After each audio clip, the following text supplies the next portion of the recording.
Saya Cynthia Rompas masih menemani Anda di Kompas Petang. Saudara, sempat dikabarkan hilang kontak pada Sabtu lalu. Pemerintah sudah dapat berkomunikasi dengan 3 warga negara Indonesia sekaligus relawan di Gaza, Palestina. Dalam keterangan tertulis kepada Kompas TV, Rabu pagi, juru bicara Kementerian Luar Negeri lalu Muhammad Iqbal mengatakan ketiga relawan yang memilih bertahan di Gaza masih berada di Rumah Sakit Indonesia. Meski sempat terputus, Iqbal mengaku mereka sudah dapat berkomunikasi dengan pemerintah maupun Mercy Pusat di Jakarta.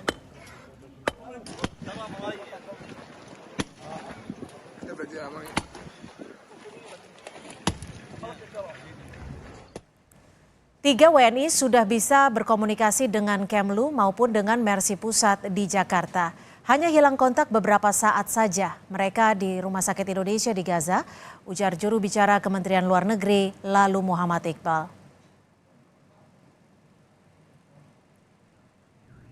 Israel terus membombardir wilayah Gaza hingga Rabu pagi waktu setempat. Berbagai ledakan menghancurkan semakin banyak bangunan dari Israel Selatan hingga jalur Gaza. Lebih dari 11.000 warga Palestina, 2/3-nya adalah perempuan dan anak di bawah umur meninggal dunia akibat serangan Israel. Menurut Kementerian Kesehatan di Gaza, sekitar 2.700 orang dilaporkan hilang.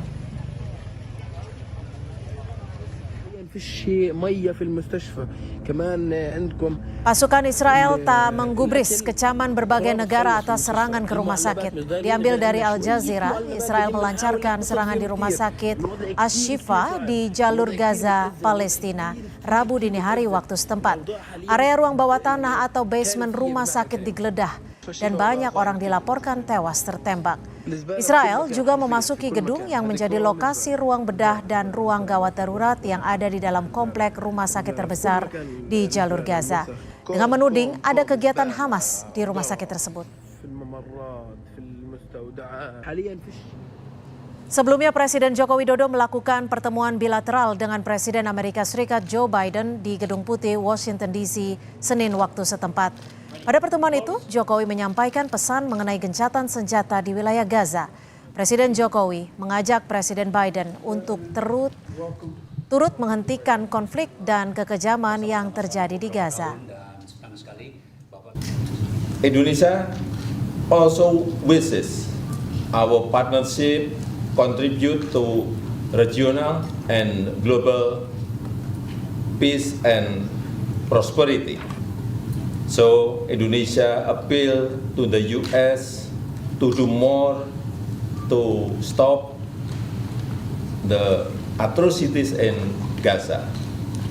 Ceasefire is a must for the sake of humanity.